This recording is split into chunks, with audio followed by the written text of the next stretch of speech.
y coinciden muchísimo, no hay que sorprenderse. Ahora, cuando no coinciden, obviamente el sentido común dice hay que creerle a Pablo. Entonces, lo de Lucas escribe después, son interpretaciones posteriores con otros desafíos pastorales, ¿no? Entonces, para conocer la biografía de Pablo, si no coinciden Pablo y Lucas, obviamente hay que quedarse con Pablo. ¿Cuál es nuestro problema? Que el cristiano común, nosotros, en la cabeza tenemos la biografía de Lucas. Le dijimos porque es un buen escritor, etcétera, etcétera, pero el cristiano común, cuando quiere contar algo de la vida de Pablo, su única referencia es Lucas. Y entonces, cuando leemos Pablo, nos encontramos con sorpresa, con novedades, ¿sí? Eso es lo que a alguno de nosotros le pueda estar pasando en estas tres encuentros. Le puede haber llamado la atención cómo puede ser que ahora se dice tal cosa. Y no es tan novedoso. Eso lo decía Pablo hace 2000 años, ¿no? Solo que no leíamos, no acudíamos a Pablo para construir una biografía. O sea que la novedad es esa, es leer a Pablo, esa es la novedad. Bueno, entonces vamos como recorriendo algunos puntos de la biografía de Pablo. Hoy veremos ya los últimos y ya la semana que viene arrancaremos propiamente con las cartas de Pablo, ¿sí? El mensaje de Pablo. Bien, un primer tema es los viajes que hizo Pablo. Miren la diapositiva 2. A Pablo se le endilgan 4 o 5 viajes o 3 viajes, entonces nunca queda del todo claro. Miren diapositiva 3. Si nosotros vemos lo que dice Lucas en los Hechos de los Apóstoles, habla de 3 viajes, no nos detengamos ahora. Lucas habla de 3 viajes, y cuando habla del primero, omite un viaje. Y este es el que nos vamos a detener. Entonces, Lucas tiene 3 viajes misioneros. Después Pablo va a Roma, pero va preso, ¿sí? Entonces, Lucas, en los Hechos de los Apóstoles, tiene 3 viajes misioneros. Ahí están descritos. No nos interesa mucho el detalle. La sorpresa está que Lucas no omitió, no habla de lo que sería realmente el primero. Entonces vamos a la diapositiva 5, que acá tenemos esto que vamos a leer ahora. Ya lo hemos leído en la primera encuentro, en la primera clase. Ahora lo releemos, ¿sí? Esta es la primera misión que Lucas no lo registró, no lo captó o no lo presenta como tal, ¿sí? Para los que se reintegran recién, estamos en la diapositiva número 5. Y vamos a presentar lo que sería el primer viaje misionero que Lucas no registró. Quien quiera leer la diapositiva 5, lea, libere su micrófono, lo abre y lo lee, por favor.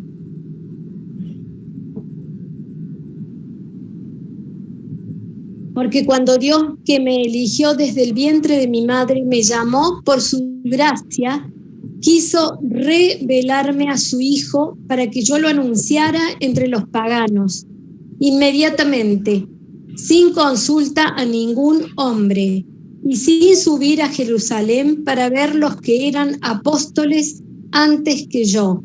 Me fui a Arabia y después regresé a Damasco. Ya esto lo hemos comentado, este texto. Pablo dice, más que hablar de conversión, habla de vocación. Desde el vientre de mi madre, Dios me eligió. ¿Cuál es lo propio de Pablo? Anunciar a los paganos. La iglesia anunciaba a los judíos y Pablo trae esta novedad. Dios me eligió para anunciar a los paganos. Y dice que cuando él se hace cristiano, sin consultar a ninguna jerarquía de la época, me fui a Arabia.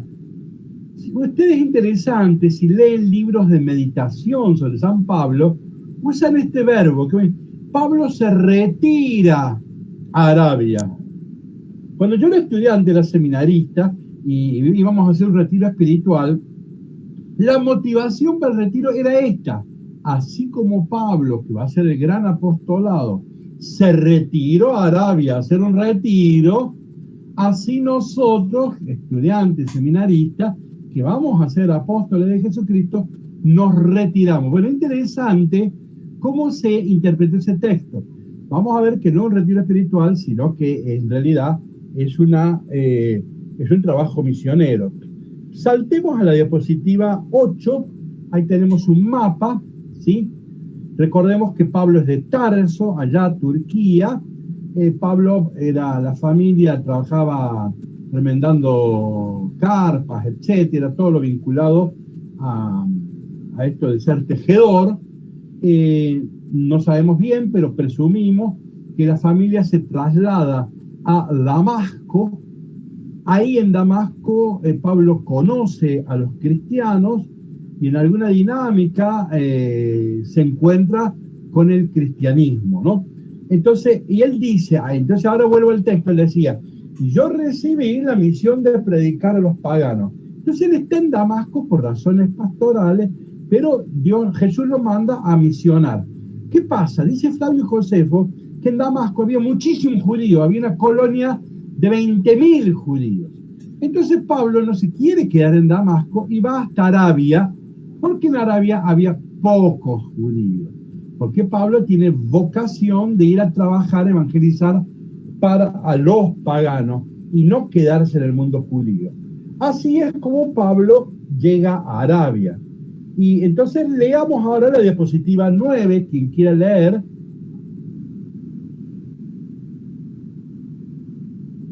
En Damasco, el etnarca del rey Aretas puso una guardia en la ciudad para apoderarse de mí y tuvieron que bajarme por una ventana de la muralla metido en una canasta. Así escapé de sus manos. Bien, acá hay una sorpresa, ¿no? A ver, miren, no la complico. Entonces, acá miren que la cosa termina mal. Entonces, el etnarca es el gobernador, ¿sí? Entonces, fíjense, lo persigue la policía. Pablo en Arabia no entra en conflicto con los judíos.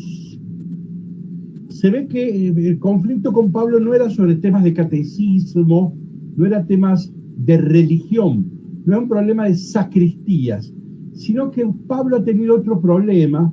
Probablemente su anuncio ha sido más social que netamente religioso. Así que armó tamaño lío que el gobernador pidió que la policía lo meta preso. Y él de noche, cuenta ahí en Corintio, medio vergonzoso, escapó, ¿sí? Así escondido de esta forma, no de una forma heroica, y bueno, pero zafó. Entonces, fíjense, ya esto es muy interesante. El conflicto lo va a tener con los paganos, no con los judíos, ¿sí? Entonces, avanzamos un poquito más. Miren, ahí un par de diapositivas en la 10, en la 11.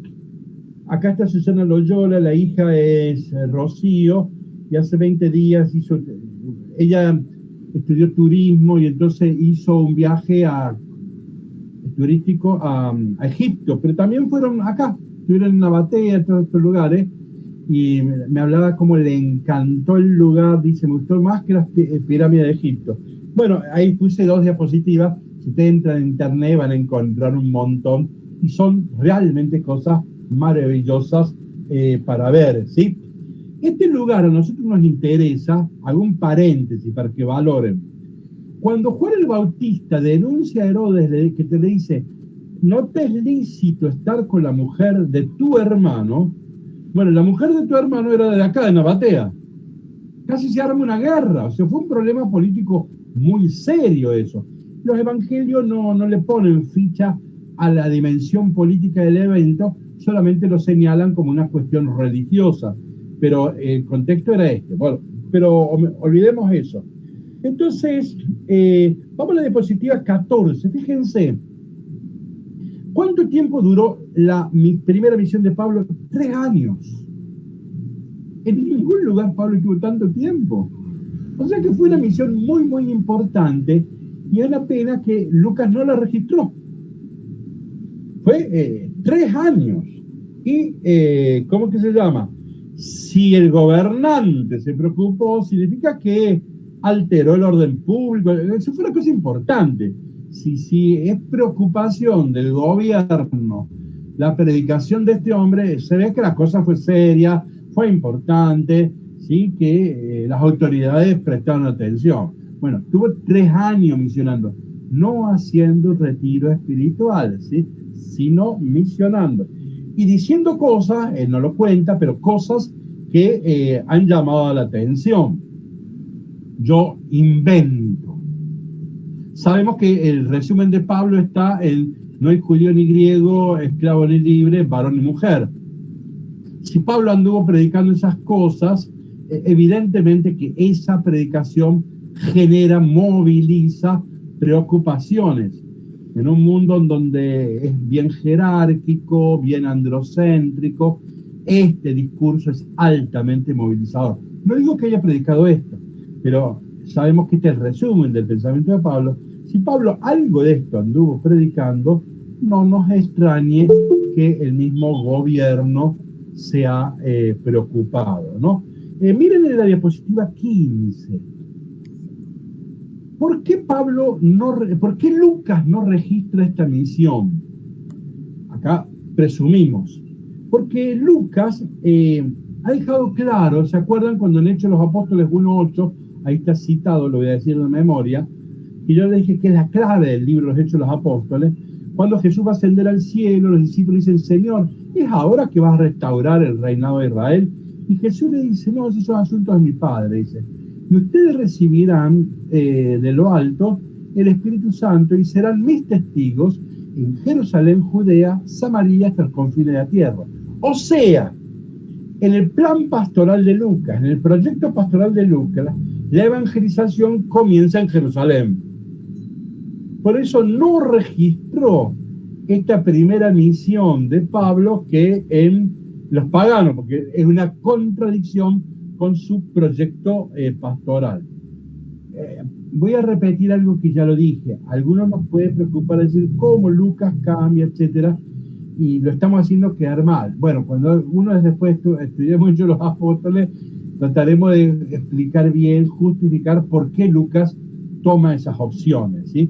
Básicamente, Lucas va a subordinar el dato histórico por un proyecto pastoral. Entonces, algunas cosas las deja en segundo lugar, algunas cosas no las subraya. Entonces, esto no lo registró Lucas. ¿Y por qué? Y porque tiene que ser, la evangelización no debe comenzar en Arabia, la evangelización debe comenzar en Jerusalén.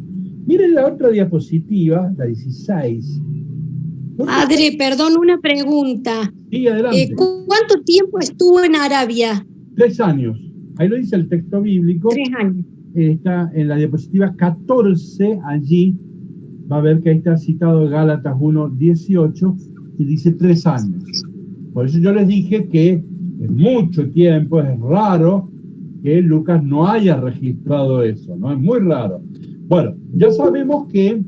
Perdón, pero llegué tarde porque tengo roto el teléfono. Y, bueno, perfecto. Y pruebe pagando. Miren las boletas. Es un chiste, ¿no?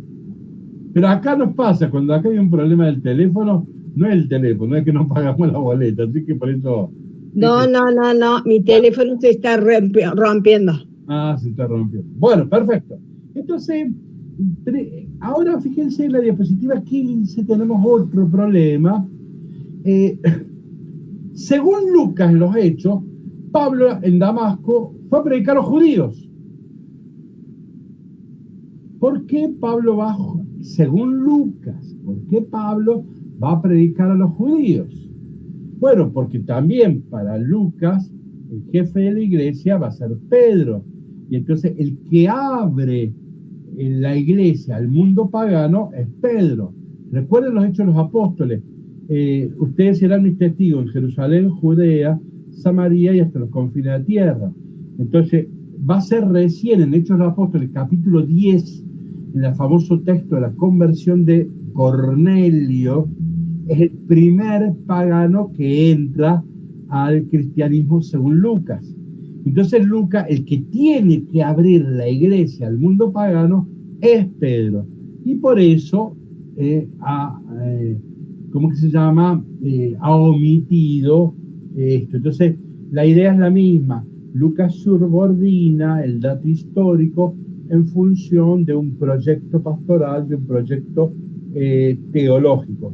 La última idea sobre esto, diapositiva 17, ya la dije, pero la repito.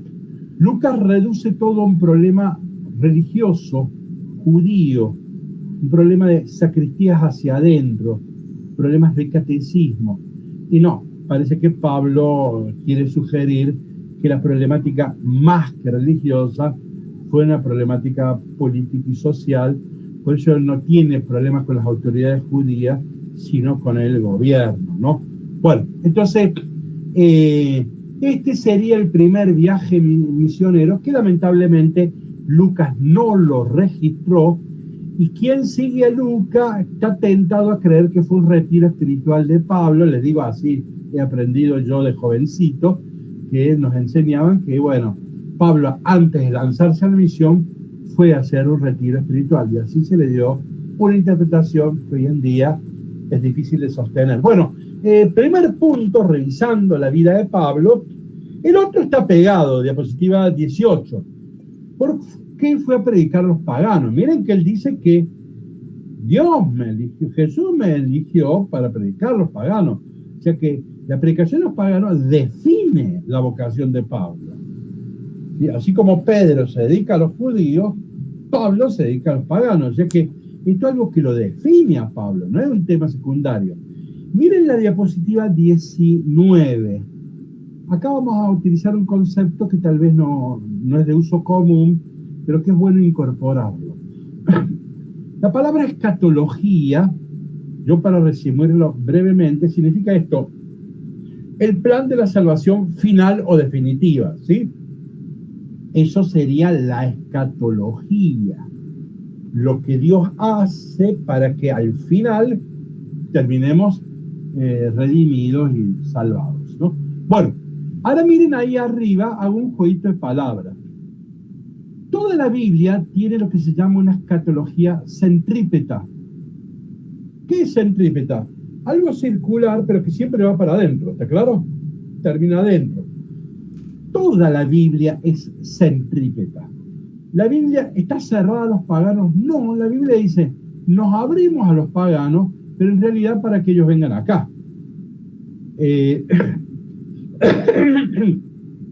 El primer libro que se escribió en la Biblia es Amós y el primer Isaías.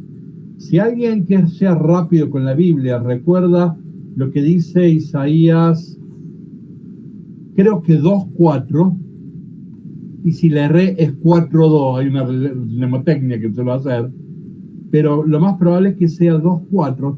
Esa es la primera página de la Biblia.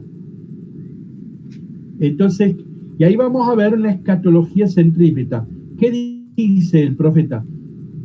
Todas las naciones, o sea, los paganos, van a venir al monte Sión deslumbrados por la ley, ¿no? Entonces, hay apertura a los paganos, pero a la larga tienen que venir acá a Sión. ¿Alguien encontró el texto?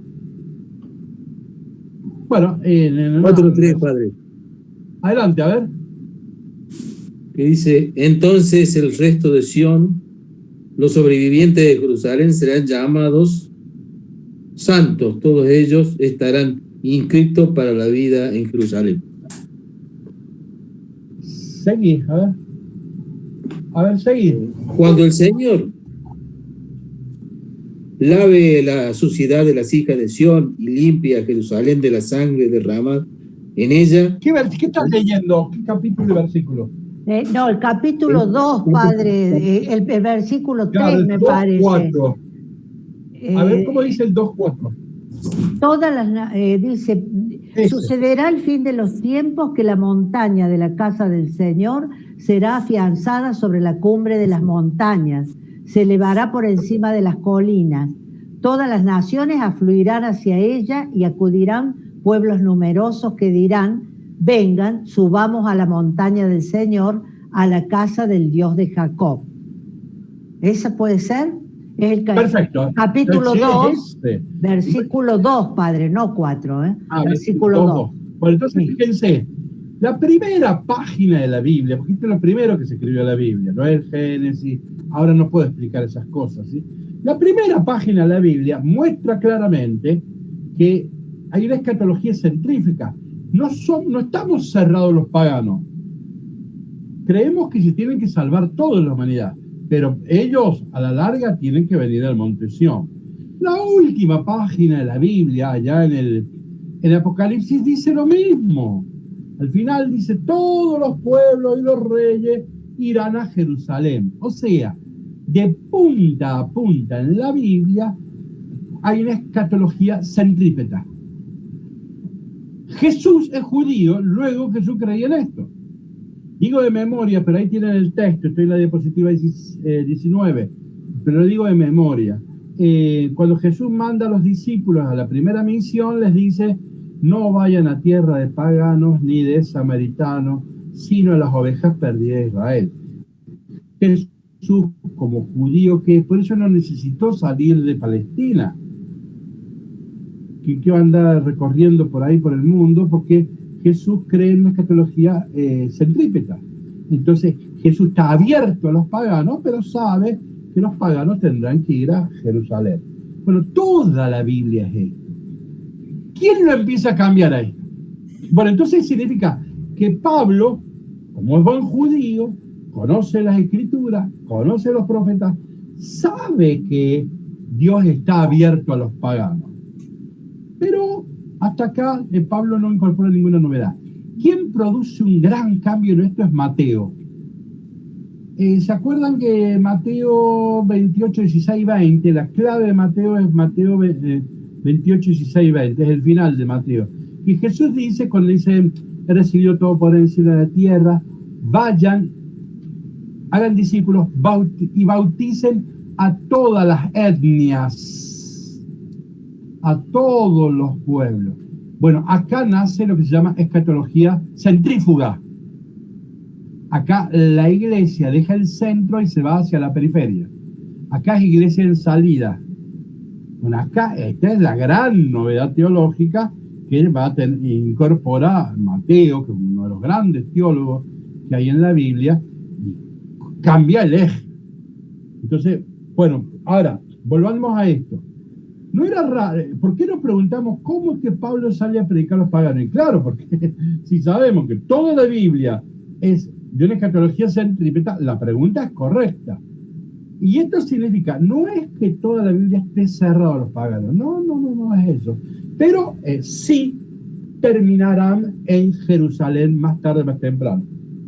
O sea que Pablo, si saltamos a la diapositiva 24, ahí puse algunos textos de los profetas, pero hay muchos textos de los profetas. Está el librito de Ruth, está el librito de Jonás, bueno, muchos textos tenemos en donde se ve que ya en el Antiguo Testamento está la apertura al mundo pagano, ¿sí? Entonces, entonces, ¿cuál era el planteo que hacía Pablo? Fíjense, diapositiva 24. Pablo, ¿qué dice? Todos los judíos van a recibir al Mesías. Cuando todos los judíos reciban al Mesías, en un segundo momento, todos los paganos se van a hacer cristianos. En realidad, este esquema, más que de Lucas, de Pablo, es de Lucas. Si ustedes leen atentamente los Hechos de los Apóstoles, van a ver que en los Hechos de los Apóstoles siempre Lucas dice, primero iban a la sinagoga, cuando los rechazaban a Pablo o a otros, cuando los rechazaban, recién se iban a los paganos. Bueno, este es el esquema típico de Lucas. Primero la salvación se anuncia para los judíos. No era fácil que los judíos acepten un Mesías. Un judío no puede aceptar el Mesías. Esto a nosotros se nos escapa. Si un judío si acepta que vino el Mesías, se acabó su fe. Entonces un judío jamás puede aceptar esto. Pero Lucas y Pablo acá dicen, bueno, Primero, todos los judíos van a aceptar que Jesús es el Mesías. En una segunda instancia, nos estamos abriendo a los paganos. Pero, diapositiva 25, Pablo ve que eso no funciona, que no es cierto. Entonces empieza a ver, y los colaboradores de su equipo le hacen notar que los judíos se cierran al mesianismo cristiano y que en realidad ningún judío o pocos van a ser los que se van convirtiendo. Pero sí se está llenando la parroquia de paganos. ¿Qué paganos? Ahora vamos a aclarar, hay un detalle. Y acá sirve Lucas. ¿Vieron que en Lucas aparecen los temerosos de Dios? ¿Han escuchado esa expresión, los temerosos de Dios o los prosélitos? Esas dos expresiones en Lucas son muy importantes y hay que saber qué significa. Había muchos paganos que estaban fascinados por el judaísmo.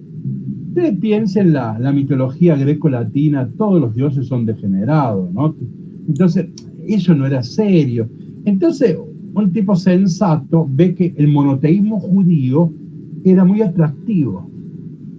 Entonces, acá había un Dios santo, había un Dios justo, un Dios creíble. Entonces, el monoteísmo judío era fascinante para un pagano.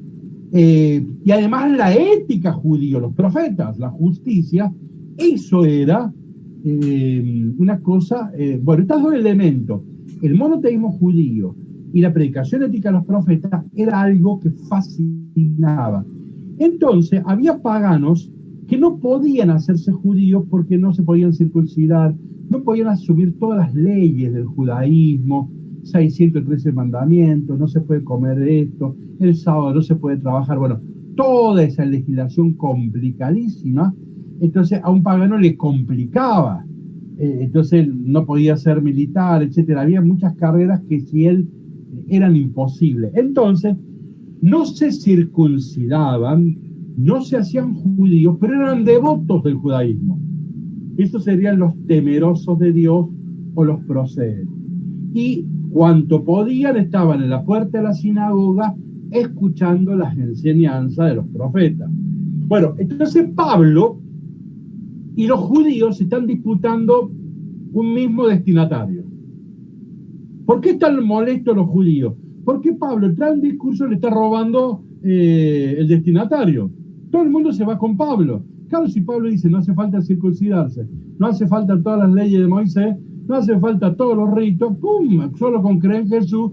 Entonces ahí los prosélitos, los temerosos de Dios, encontraron un discurso liberador y entonces todos se van detrás de Pablo y los judíos le empiezan a dar mucha bronca porque Pablo está pescando en pecera. ¿Conocen la expresión? Pablo está pescando en pecera. La tenía servida, 1000 años de judaísmo y ahora el tipo viene a llevarse el botín. Bueno, entonces de ahí va a venir una bronca seria contra Pablo, ¿no? Entonces, bueno, pero entonces ahora Pablo, volvamos a la cuestión, el planteo era este. Ahora Pablo y su equipo de conducción pastoral se dan cuenta que no es que los judíos se están haciendo cristianos, no, es al revés. Los que se están haciendo cristianos son los paganos. Entonces Pablo lo presenta como una revelación de Dios. Miren, voy a la diapositiva 28, ¿sí? ¿Alguien que quiera leer la diapositiva 28, por favor? Acá Pablo muestra el nuevo plan. Dice, lo que le ha sucedido a Israel es solo un endurecimiento parcial, ¿ves? O sea, los judíos no entraron. Hay un endurecimiento parcial. Y durará hasta que haya entrado en la iglesia todos los gentiles. Entonces, recién entonces todo Israel se salvará. Cambia el plan, Pablo. No, en realidad va a ser al revés. Primero nos vamos a llenar de paganos y cuando la iglesia está llena de paganos, dice, los judíos por celosos, dice, ya lo estudiaremos con el idioma romano, los judíos van a decir, no, tenemos que ir a la iglesia cristiana. Bueno, entonces, Lucas decía, primero los judíos, después los paganos. Pablo ha creído en ese planteo, pero ante la crisis, Pablo hace una reflexión y dice, no, se ve que los primeros que van a llegar acá van a ser los paganos, de hecho se va a Europa, van a ser los paganos, y después Dios no se cierra, o sea, toda la carta a los romanos trata detalladamente esto, o sea, Dios no revoca sus dones. Si Dios llamó a los judíos, no es que ahora les dice, en realidad no los llamó, no. La vocación, la llamada sigue firme. Dios no revoca sus dones. Pero hay un caminito, primero entrarán los paganos y después entrarán los judíos. Bueno, entonces ahí está la cuestión de... pero bueno, Pablo da un último paso, y ya este es escandaloso, que es lo siguiente. Estoy en la diapositiva 30. Pablo descubre que no solo a los paganos no hay que exigirles el cumplimiento de la ley. Tampoco los judíos, si quieren entrar al cristianismo, necesitan seguir cumpliendo los mandamientos de la ley de Moisés, ni hacer ninguno de sus ritos. El judío que quiera entrar al cristianismo basta con que crea en Jesús y viva la caridad. Claro, acá ya Pablo se fue de mambo y ya el judío pasa a ser un enemigo. Porque él dice, no solo hay que asencillarle la entrada a la iglesia a los paganos. No, hay que hacer los judíos que ellos tampoco, que dejen de andar cumpliendo leyes y toda esa cuestión, que digan que creen en Jesús y vivan la caridad. Bueno, entonces allí evidentemente que el judaísmo va a ser muy contra Pablo, ¿no?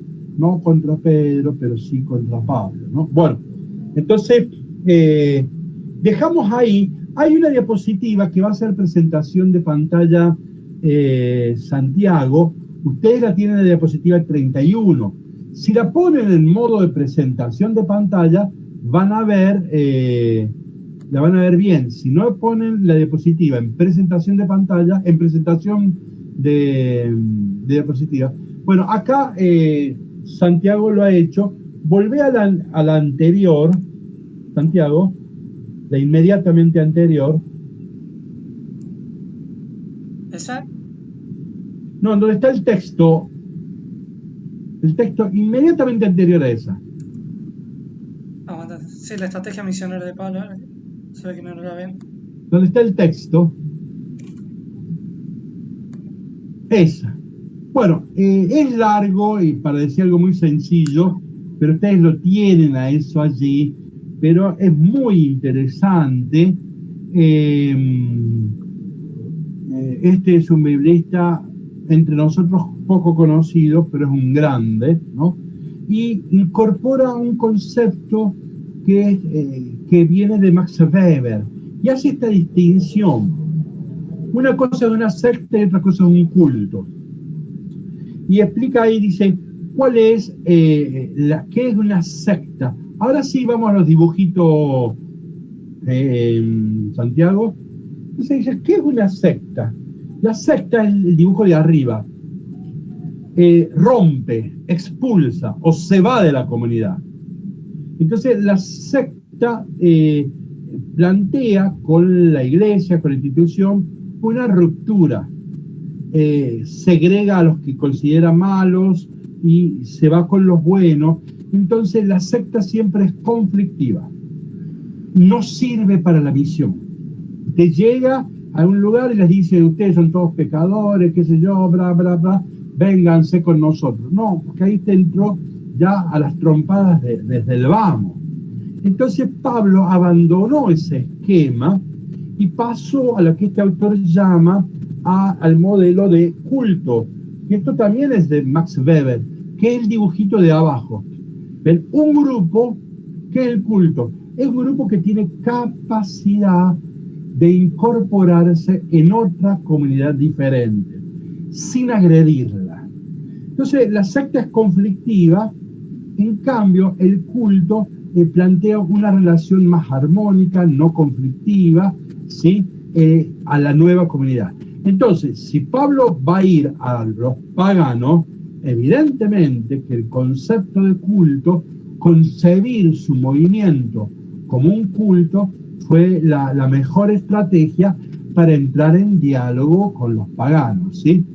Entonces, bueno, es un concepto interesante que termina de explicar cómo es que Pablo llega a los paganos. Dejemos el tema y vamos a un tema de mucha actualidad, y es si Pablo recibió revelaciones. Hoy los que estén informados saben que en Salta hay un problema, ¿no? Con un obispo y las monjas, qué sé yo. Bueno, hoy el problema que hay en Salta hoy es este, ¿sí? Un problema importante que trascendió, llegó al Vaticano, qué sé yo. Bueno, la cuestión es, vamos a cuál es el tema, ¿sí? En Corinto, acá, esto lo vamos a retomar, lo vamos a estudiar cuando estudiemos las cartas de Corinto, ¿no? En Corinto, donde Pablo estuvo bastante tiempo, ahí no me sale el matrimonio con el que trabajó mucho con las manos, como tendero. Pablo es un laburante y trabajador de las manos, estaba en una ciudad griega. Entonces, Pablo, ustedes saben que casi no sabía hablar, el mejor predicador cristiano casi no sabía hablar. Entonces, era una presentación muy modesta la de Pablo, ¿no? Entonces, y para cómo Pablo va a poner el acento en la teología de la cruz. Recuerdo de memoria nomás, 1 Corintios 1:23. Nosotros predicamos un Cristo crucificado, escándalo para los judíos, locura para los gentiles. En una palabra, el Cristo de Pablo es un Cristo crucificado. Vamos a hablar de una teología de la cruz. Pero en ausencia de Pablo aparecen otros predicadores cristianos que Pablo, tomándolos en sorna, les va a llamar en esa carta los superapóstoles.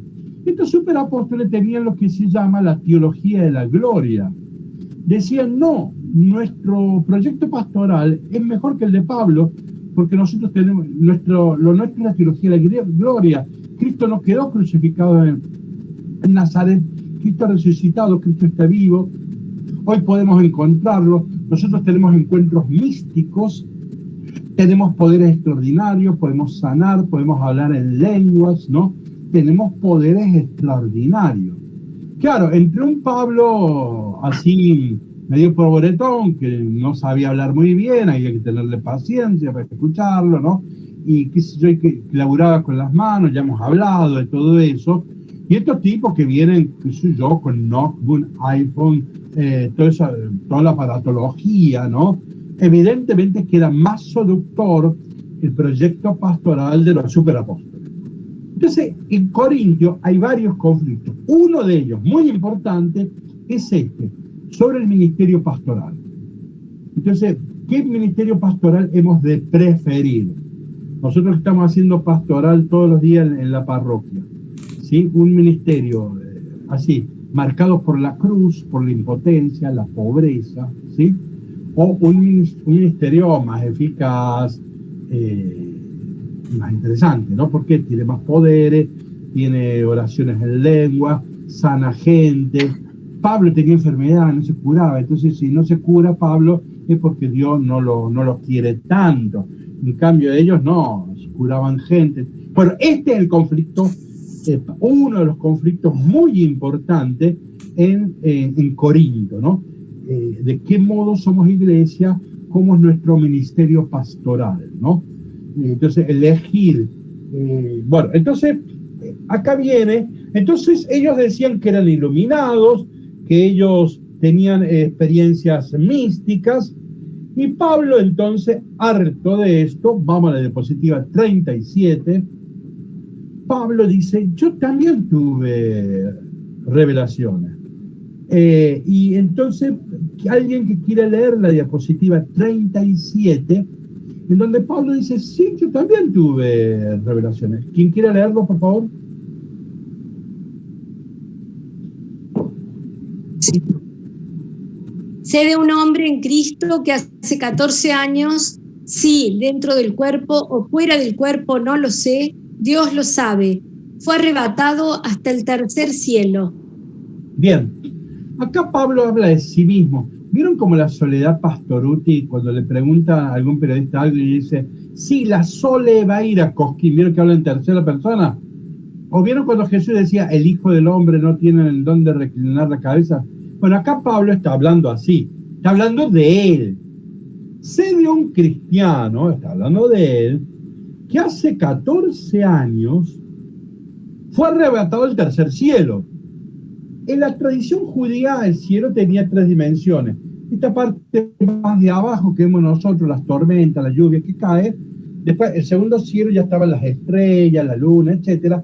Y el tercer cielo era el paraíso, ahí estaban Adán y Eva, los ángeles, ¿sí? Bueno, una tradición no dogmática, pero una tradición popular importante en el judaísmo es que había 3 cielos. Y el tercer cielo es el paraíso, ¿sí?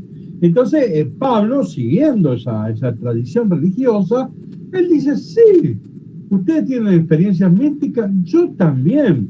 Y yo fui al tercer cielo.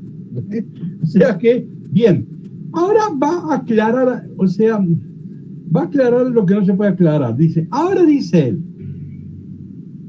de esto hablan muchos libros, los apócrifos, que se llaman los viajes astrales. Entonces se imaginaban que uno viajaba al primero, al segundo, al tercer cielo. Cuando digo viajaba, creían que se viajaba. Y hay muchos relatos apócrifos del judaísmo que hablan de eso. Bien, ahora Pablo dice esto. Yo viajé al paraíso. Ahora, ¿fui en cuerpo con mi persona acá? ¿O fue una experiencia espiritual? O sea, no fue una experiencia corporal. O sea, yo viajé, me subí a un cohete y me fui al tercer cielo, o no, estaba un día haciendo silencio y en una meditación personal yo tuve una experiencia espiritual y estuve en el tercer cielo. ¿Me expreso de lo que está diciendo Pablo? Si dentro del cuerpo o fuera del cuerpo, si eso es persona, no lo sé, Dios lo sabe. Entonces, vamos hasta acá. Entonces, Pablo, están discutiendo que Pablo no es un iluminado, que no tiene experiencia mística, nada de eso. Y Pablo dice, miren, yo estuve en el tercer cielo. ¿Qué otra cosa vemos? ¿Qué nos advierte? Ahora, yo no sé si fue un viaje físico o fue un viaje espiritual. Dice, eso solo Dios lo sabe. Y dice, y bueno, vamos a seguir el texto. Sigo avanzando. Vamos a la diapositiva 41. Arriba está en amarillo, continúa el texto de Pablo y dice, allí solo oyó palabras inefables que el hombre no puede pronunciar. Entonces fíjense qué curioso que es esto. O sea, Pablo allá fue al cielo, pero no vio nada, porque él no sabe si fue en cuerpo o fue en espíritu. Él no vio nada, y no solo no vio nada, sino que no escuchó nada. O sea, escuchó algo, pero que no se puede repetir. O sea, es medio inútil, ¿está claro? Él fue al cielo, no vio nada, y allá oyó palabras inefables, que no se pueden repetir. ¿Sí? Y que ningún hombre puede pronunciar. Entonces, ¿qué está haciendo Pablo? Pablo dice, yo fui, voy a leer un texto más y voy a hacer comentario. No, me quedo acá. Entonces, ¿qué es lo que llama la atención? Que Pablo dice, sí, yo estuve en la experiencia mística, estuve en el paraíso. Ahora Pablo no le interesa lo que le enseñaron o dijeron. Relativiza lo que le han dicho. ¿Ven? Se ve que no se le ha dado la misión de que transmita algo. No es importante eso. De este modo está cuestionando a los otros que justifican su predicación y su evangelización con revelaciones místicas. ¿Está claro? Ellos dicen, nosotros enseñamos esto porque el Señor me dijo tal cosa. En cambio, Pablo dice, no, mira, fui allá pero no entendí nada. Y no le interesa. No lo vemos un Pablo interesado en la experiencia mística. Dice, fue real, pero no le interesa. Sigamos leyendo el texto, por favor, que está en la diapositiva 42. Omitimos el título, lo puse yo, éxtasis y agonía. Leemos en la diapositiva 42, quien quiera leer. Continúa sobre lo mismo, Pablo. De ese hombre me alabaré. de ese hombre me alabaré, pero de mí solo me alabaré en mis debilidades. Si quisiera Vamos despacito, alabarme, no a ver, haría despacito. mal. Porque Para que no arrancamos bien la lectura. Repásalo. Vos pongo el contexto.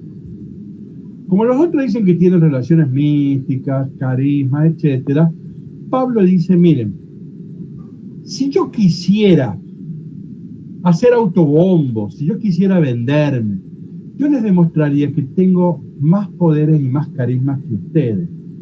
Dice, yo podría autoglorificarme, autoalabarme, pero dice, haría de tonto. Esto se llama el discurso del tonto. Entonces Pablo dice, si yo me pongo a autoelogiarme, estaría haciendo de tonto.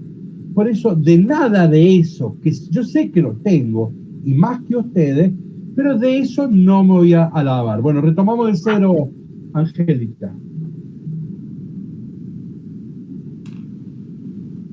Perdón, de ese hombre me alabaré, pero de mí solo me alabaré en mis debilidades. Si quisiera alabarme, no haría mal, porque diría la verdad, pero no quiero hacerlo, para que nadie piense que soy más de lo que aparento o de lo que digo. Continuamos la otra diapositiva. Y para que no me vuelva orgulloso por la abundancia de las revelaciones, he recibido un aguijón en mi carne, un ángel de Satanás que me abofetea, para que no me engrandezca demasiado. De abundancia de revelación. O sea, que él estuvo en el paraíso y tuvo abundancia, mucho más que las de ustedes todos juntos, ¿no? Seguimos la otra diapositiva. La otra lo voy a leer yo. 3 veces pedí al Señor que me lo quitara, que me librara de ese sufrimiento terrible. Y Jesús le respondió, te basta mi gracia, pues mi poder se perfecciona en la debilidad. Por eso, con mucho gusto, seguiré alabándome, sobre todo en mis debilidades, para que habite en mí el poder de Cristo, ¿sí? Y el último texto que leemos, 46, por eso me alegro en las debilidades, en los insultos, en las necesidades, en las persecuciones y en las angustias sufridas por Cristo, porque cuando soy débil, entonces soy fuerte.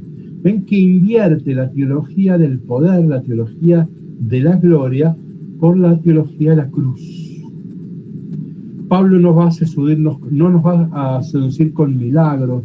De Pablo casi no se cuenta el milagro. Lucas sí cuenta, pero de Pablo no sabemos que ha hecho milagros.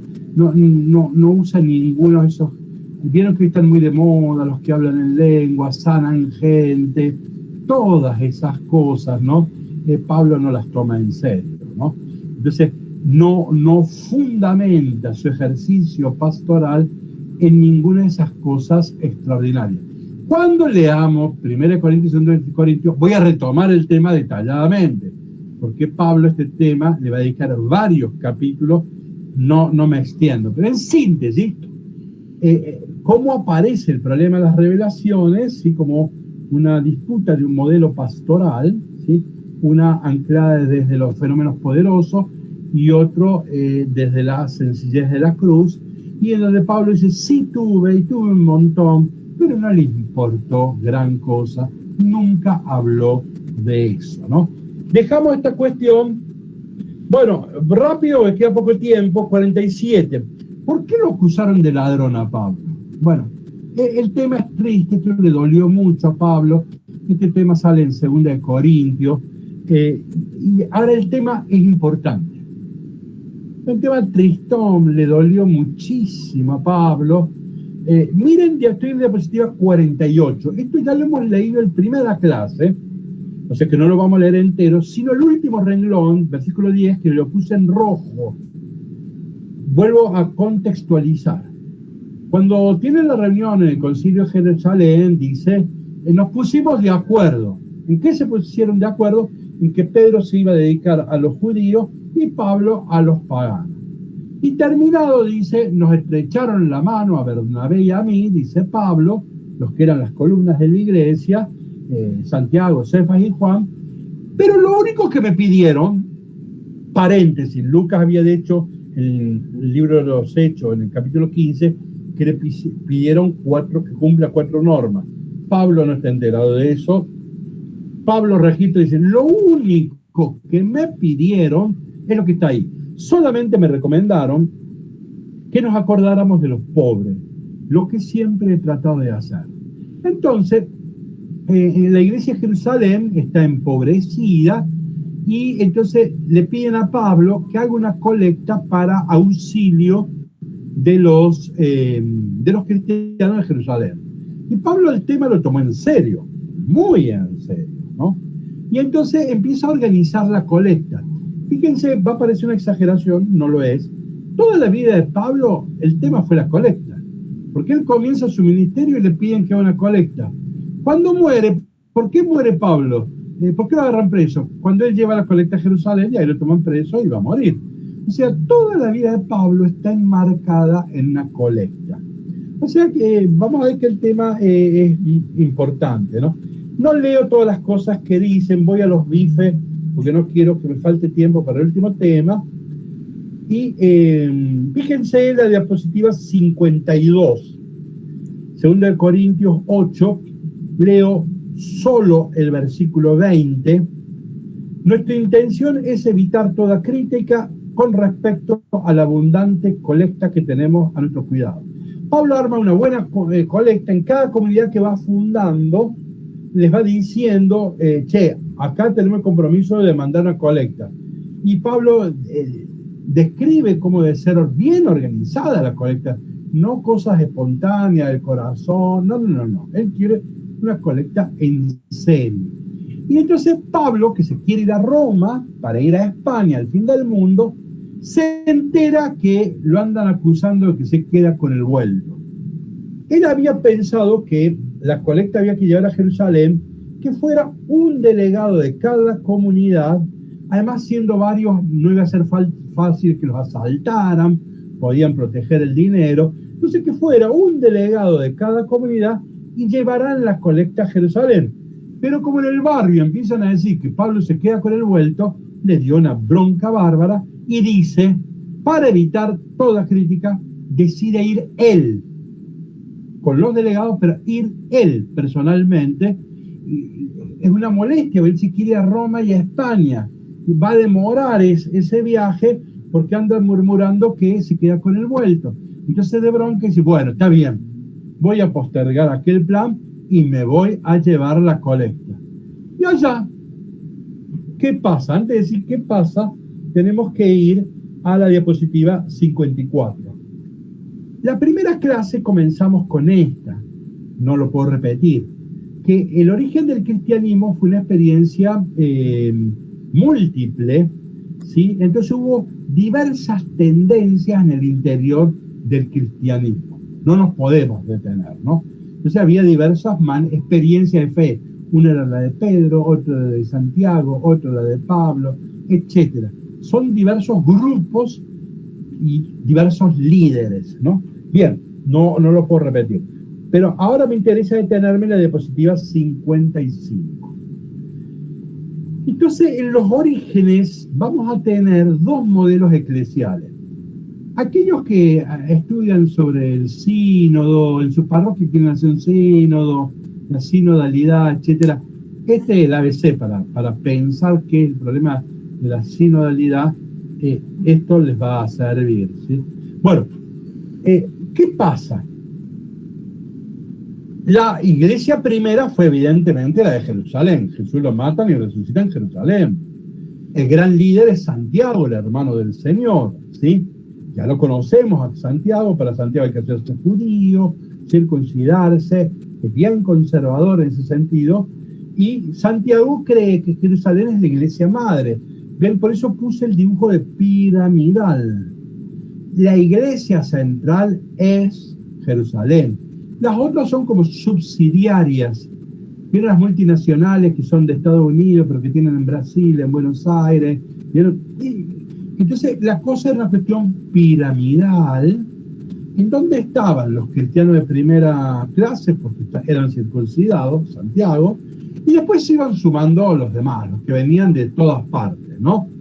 Entonces, el modelo es, en el principio es la unidad y jerárquica. Este es el planteo de Lucas. Ahora Pablo hace otro planteo. Pablo va a fundar comunidades. Y a cada comunidad le pide que aporte la colecta. Yo puse 4 dibujitos, pero son muchas comunidades, ¿está claro? Y él a donde iba le decía, acá hay que poner. Entonces, y Pablo hace la colecta. Colecta en latín es collegium. Es una forma de decir comunidad.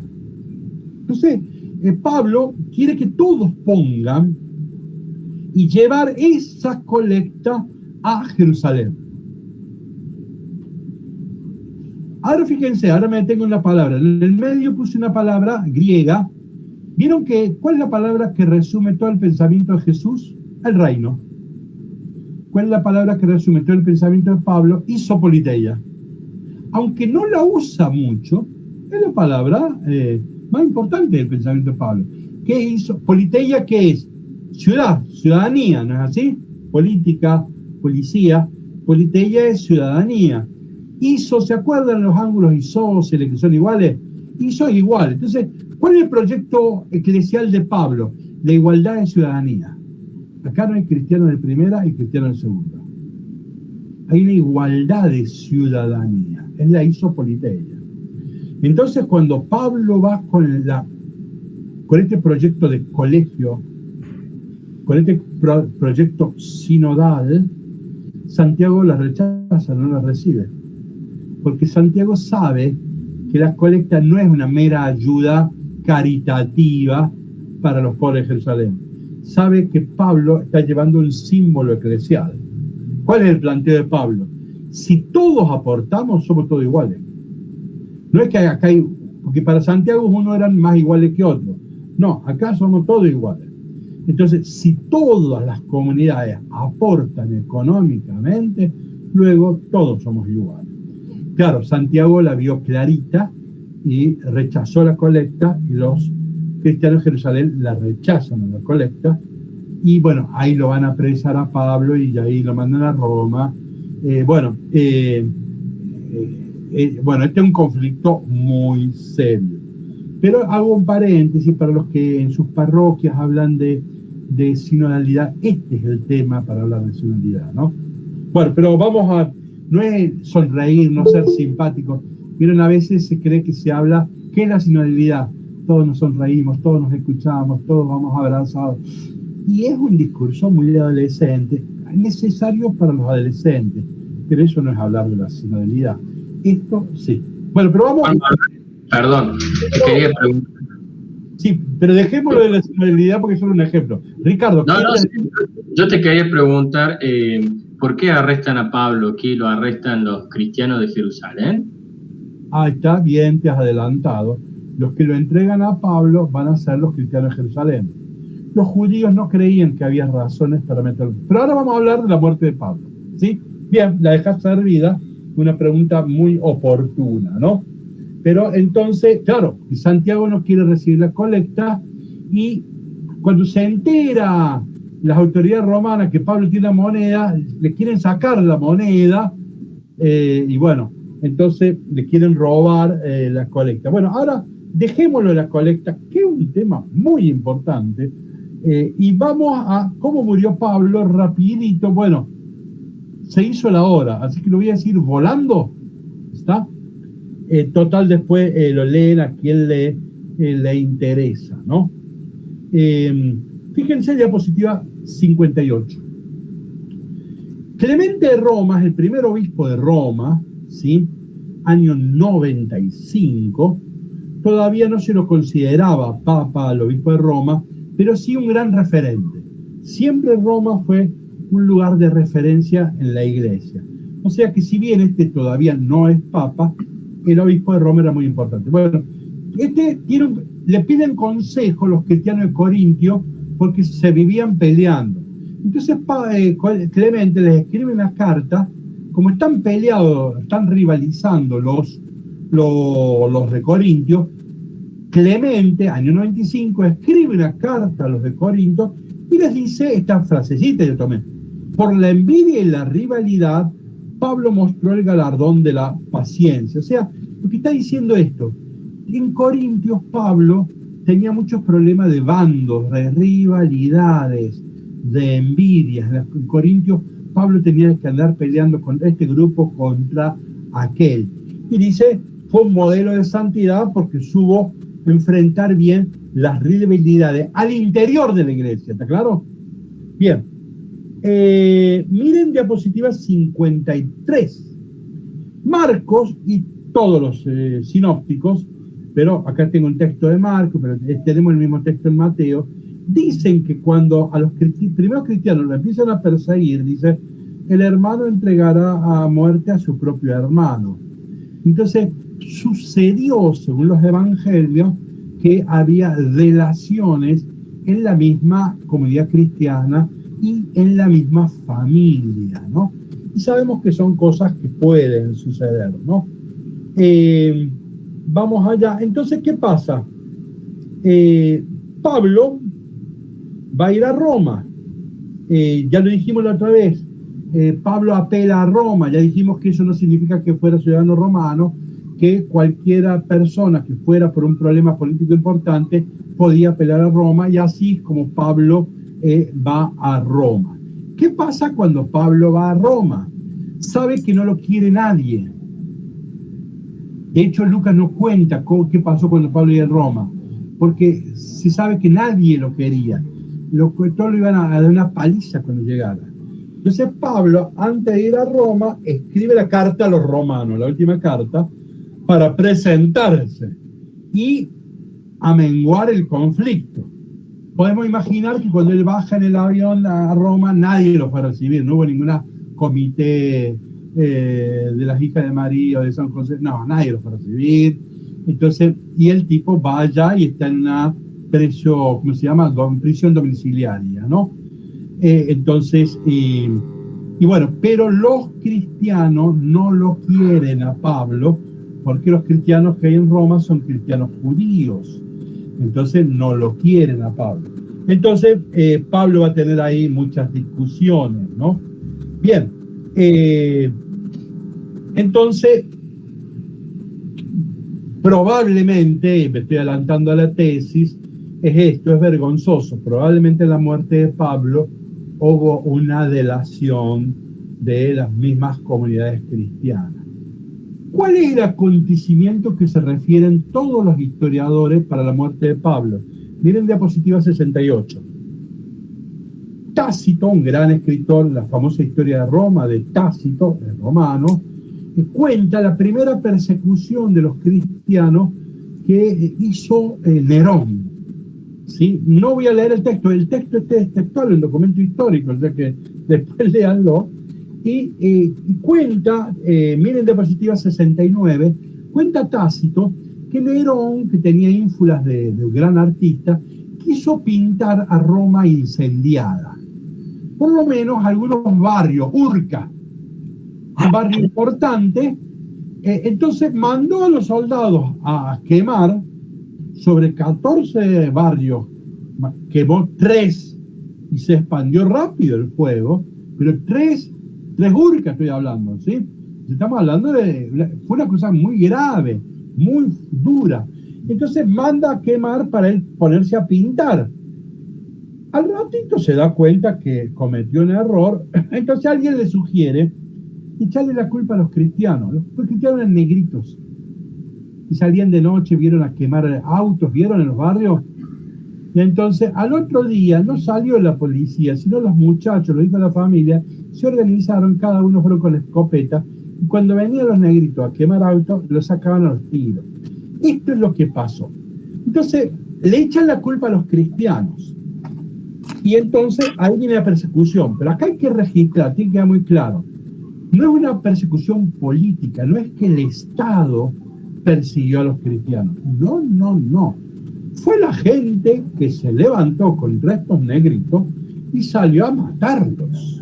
Entonces, no es una persecución, no es estatal, no es ideológica, no es teológica, no los persiguen por la fe que tienen. Los persiguen pues son inadaptados sociales, ¿sí? Entonces, y hay que salir a matar a estos negritos que salen a quemar ciudades. Entonces, miren, me concentro en un texto, la diapositiva 71, Tácito dice: el caso fue que se empezó por detener a los que confesaban abiertamente que eran cristianos y luego, por denuncia de aquellos, a una ingente multitud, y resultaron convictos no tanto de la acusación del incendio, sino de odio al género humano. Fíjense, la Iglesia cuando canoniza un mártir se dice pro odium fidei. ¿Por qué esta persona es un mártir? Porque murió por la fe. ¿Se acuerdan San Tarcisio?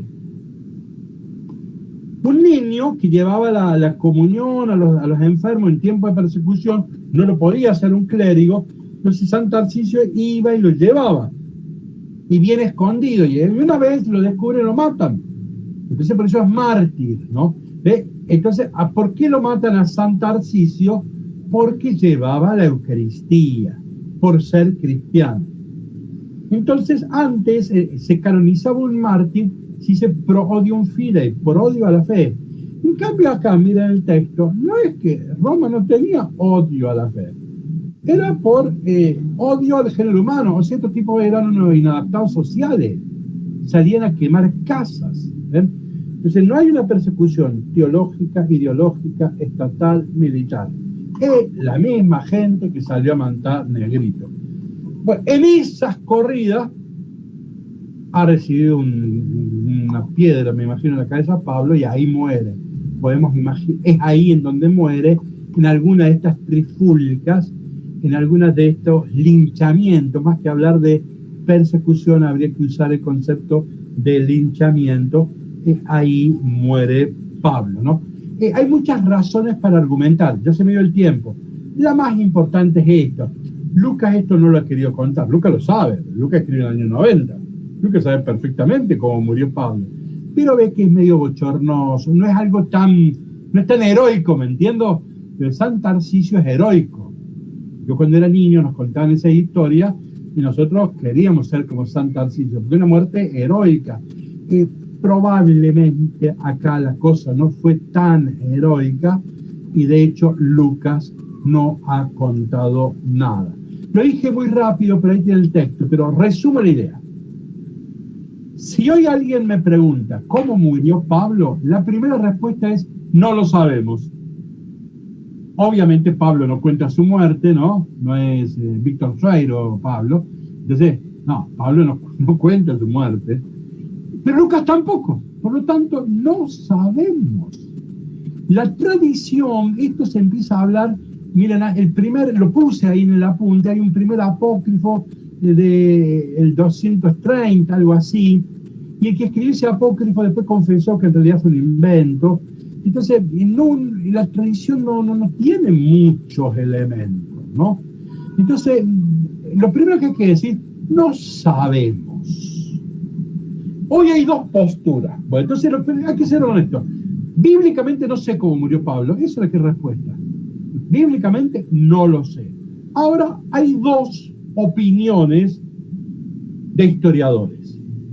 Una, que es la tradicional, la que aprendimos todos cuando éramos niños, que la persecución de Nerón a los cristianos los mató y a Pedro cabeza abajo, lo crucificaron, a Pablo, como era ciudadano romano, le cortaron la cabeza y cayó haciendo 3 picos.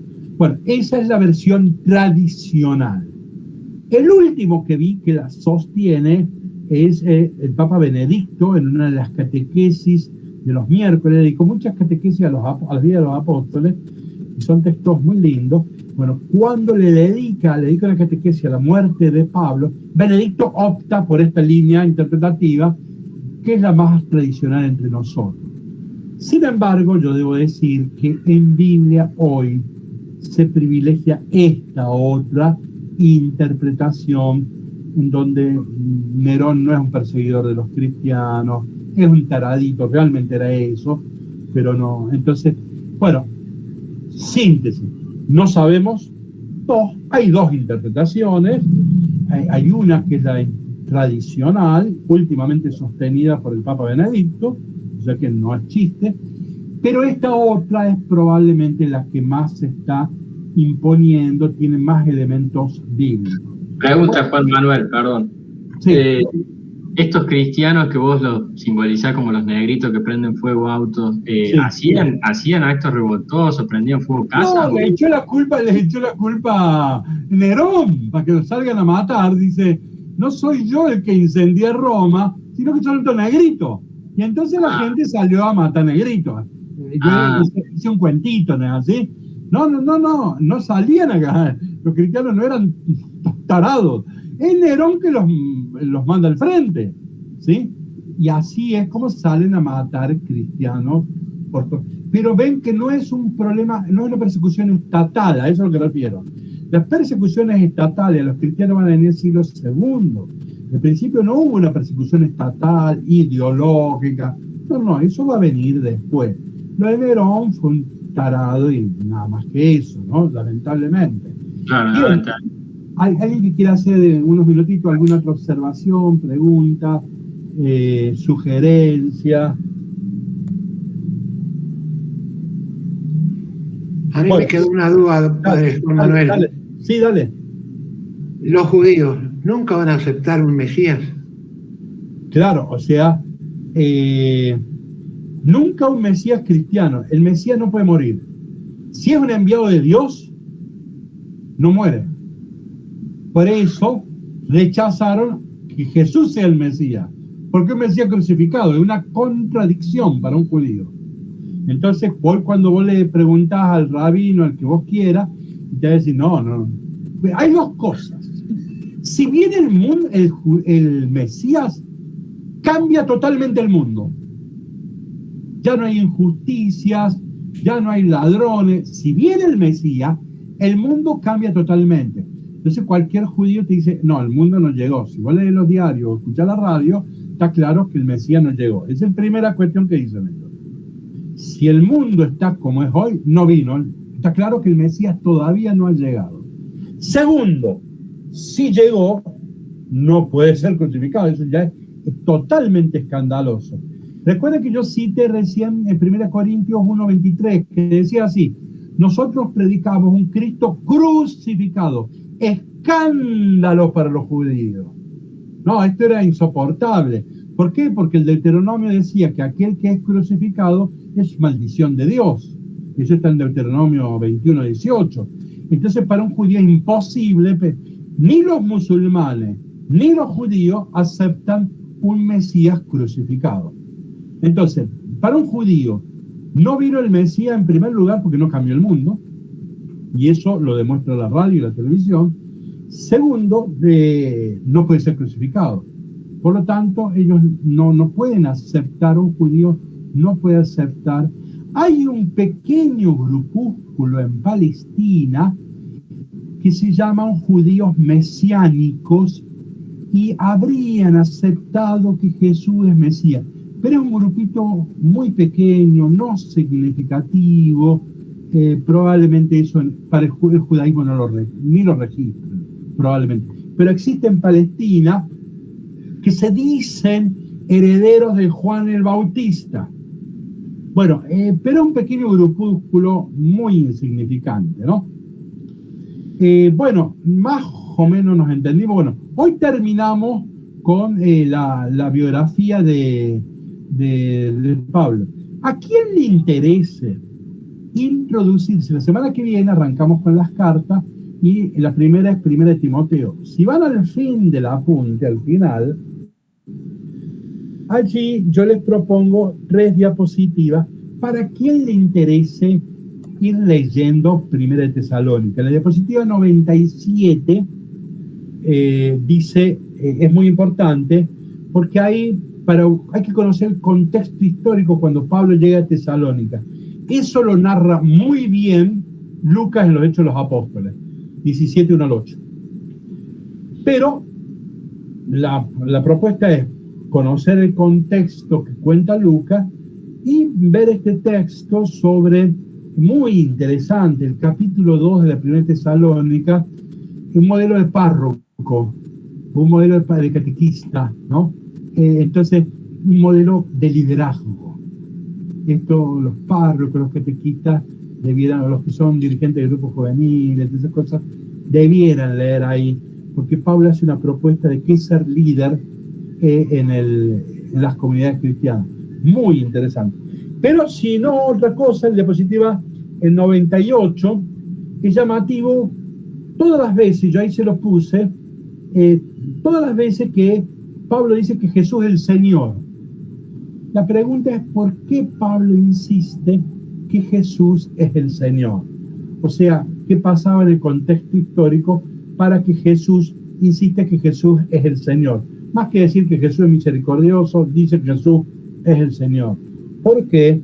Y la última, algo parecido, ver cuántas veces aparece la palabra hermano en 1 Tesalónica, que son muchas para hacer que son textos breves, porque constatar cuántas veces aparece la palabra hermano y hacerse la pregunta, ¿por qué Pablo insiste en la palabra hermano? Síntesis.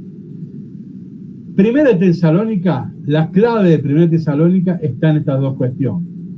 En el tema de que Jesús es el Señor y que estas son comunidades de hermanos. Ese es el mejor resumen de, bueno, falta un tópico, pero uno de los mejores resúmenes de 1 Tesalónica. Bueno, a quien le interesa en la semana puede hacer esa lectura serena de 1 Tesalónica.